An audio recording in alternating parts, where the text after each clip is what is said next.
नमस्कार, ये रेडियो प्रज्ञा है। अब आप आर.के. भट्ट से प्रज्ञा टाइम्स सुनिए। पहले सुर्खियां।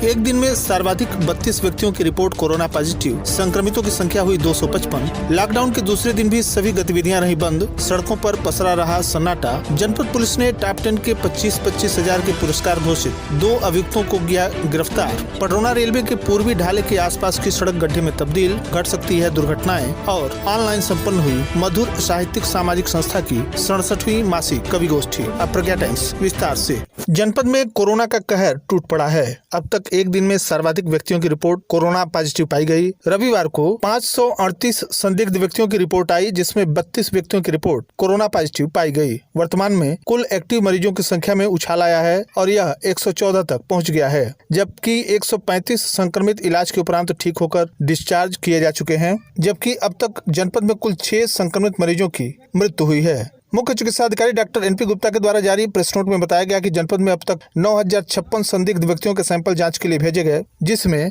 8270 की रिपोर्ट नेगेटिव पाई गई, जबकि 531 संदिग्ध व्यक्तियों की रिपोर्ट अभी भी प्रतीक्षारत है। उन्होंने बताया कि रविवार को 183 संदिग्धों के सैंपल जाँच के लिए भेजे गए। सभी संक्रमित व्यक्तियों के इलाज के लिए अस्पताल भिजवा दिया गया है एवं संबंधित क्षेत्रों को सील करते हुए उनके संपर्क में आए हुए व्यक्तियों की सूची तैयार की जा रही है, जिससे उन सभी की जाँच कराई जा सके। रविवार को आई रिपोर्ट में सर्वाधिक संक्रमित कप्तानगंज के पाए गए। कप्तानगंज के अंतर्गत कुल 19 व्यक्ति संक्रमित पाए गए। एक व्यक्ति जगदीशपुर में, एक बलिया, 2 लक्ष्मीपुर धूस, कोहरवलिया कुबेरस्थान में, 1 पुलिस लाइन्स पडरौना में, 1 महावीर गली पडरौना में, 1 चक चिंतामढ़ी नेबुआ नौरंगिया में, 1 भलुई में, 2 सीएमओ ऑफिस पडरौना में, 1 हरपुर मजहर में 2 सहित कुल 32 व्यक्ति कोरोना संक्रमित पाए गए। पडरौना स्थित महावीर गली को तहसीलदार पडरौना सत्य प्रकाश सिंह एवं शहर लेखपाल योगेंद्र गुप्ता की उपस्थिति में सील कराया गया। साथ ही संक्रमित को अस्पताल भिजवा दिया गया। उनके परिवार में संक्रमित के अतिरिक्त 3 अन्य व्यक्तियों को होम क्वारंटाइन में रहने के लिए निर्देशित किया गया है। संक्रमित व्यक्ति के रेडीमेड की दुकान को बंद करने का भी निर्देश दिया गया है।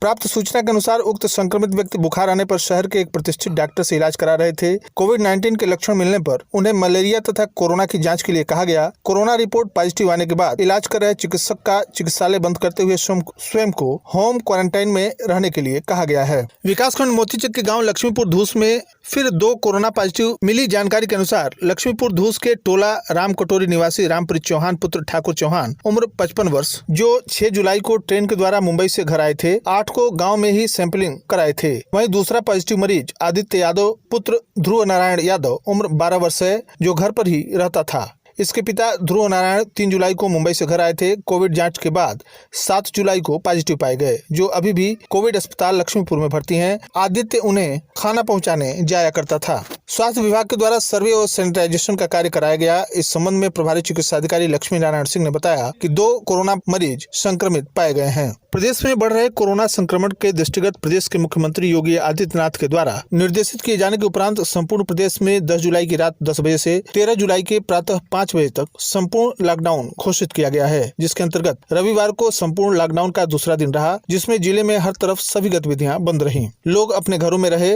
पुलिस प्रशासन ने भ्रमण करते हुए आम जनमानस को अपने अपने घरों में रहने तथा लॉकडाउन का पूर्ण अनुपालन करने के लिए जागरूक किया। सभी थाना क्षेत्रों से यदाकदा उल्लंघन करने वाले लोगों को चेतावनी एवं डांट फटकार लगाए जाने की सूचना मिल रही है, जबकि कुछ का चालान भी किया गया। कुल मिलाकर सरकार के द्वारा जारी किए गए निर्देशों का आम जनमानस ने भरपूर समर्थन करते हुए लॉकडाउन का पालन किया। प्रदेश सरकार के द्वारा रविवार को जारी निर्देश में बताया गया कि अब सप्ताह में 2 दिन शनिवार और रविवार पूर्ण लॉकडाउन रहेगा एवं 5 दिनों ही बाजार तथा कार्यालय खुलेंगे। शनिवार को एवं रविवार को लॉकडाउन का सख्ती से अनुपालन कराना होगा, जिससे बढ़ रहे संक्रमण को रोका जा सके।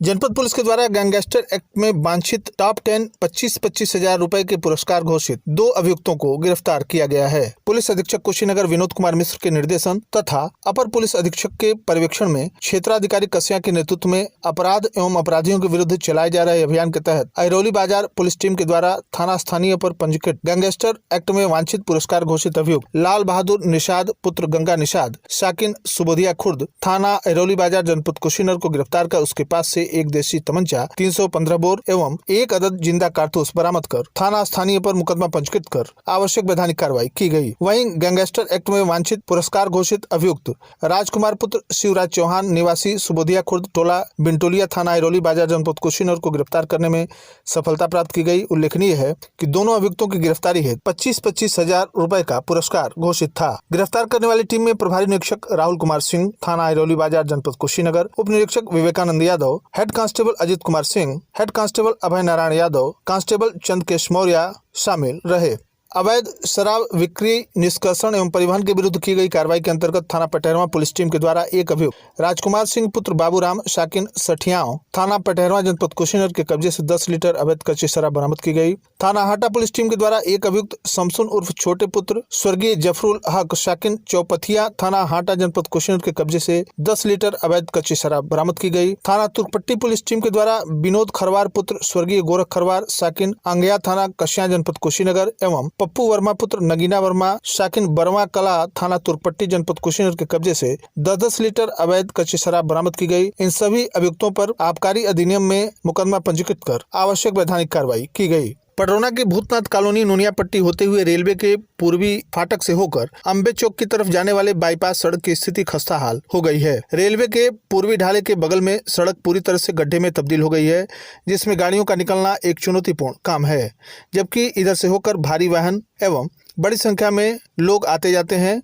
क्षतिग्रस्त सड़क में दुर्घटनाएं होने की संभावना बहुत बढ़ गई है, जिसको लेकर स्थानीय निवासियों ने रोष व्यक्त किया है तथा यह मांग की है कि सड़क को शीघ्र से शीघ्र ठीक कराया जाए। स्थानीय निवासी सागर पांडे, विवेक पांडे, अनूपलाल श्रीवास्तव आदि ने कहा है कि सड़क को शीघ्र ठीक कराया जाए, अन्यथा हम आंदोलन के लिए बाध्य होंगे। मधुर साहित्यिक सामाजिक संस्था लक्ष्मीगंज की 67वीं कवि गोष्ठी कोविड-19 संक्रमण को देखते हुए व्हाट्सएप पर ऑनलाइन किया गया। गोष्ठी की अध्यक्षता प्रसिद्ध शायर डॉक्टर इम्तियाज समर ने किया, जबकि कार्यक्रम में ऑनलाइन मुख्य अतिथि समाज सेवी ज्ञानवर्धन गोविंद राव रहे, विशिष्ट अतिथि डीके पांडे रहे। कार्यक्रम की शुरुआत पूजा पांडे के द्वारा प्रस्तुत सरस्वती वंदना से हुआ, जिससे माहौल भक्तिमय हो गया। तत्पश्चात कवियों तथा शायरों ने एक से बढ़कर एक रचना पाठ किया, जिसमें राजनीति, राष्ट्रीयता तथा एक दूसरे से मनमुटाव को दूर करते हुए आपसी भाईचारा को मजबूत करने के लिए समाज को एक नई दिशा देने वाली कविताएं प्रस्तुत की गयी। गोष्ठी में श्रृंगार एवं दर्शन की भी खूबसूरत रचनाएं प्रस्तुत हुई। गोष्ठी के प्रारंभ में मधुसूदन पांडे, फिर जय कृष्ण शुक्ल, सार्जेंट अभिमन्यु पांडे, मुजीब सिद्दीकी मौज, अर्शी वस्तवी, शैलेंद्र असीम, आलोक शर्मा, बेचू बीए, कृष्णा श्रीवास्तव, आकाश महेशपुरी, बलराम राय, असलम बैरागी आदि ने अपनी सुंदर रचनाएं प्रस्तुत की, जबकि गोष्ठी का सफल संचालन पूर्णिमा पांडे के द्वारा किया गया।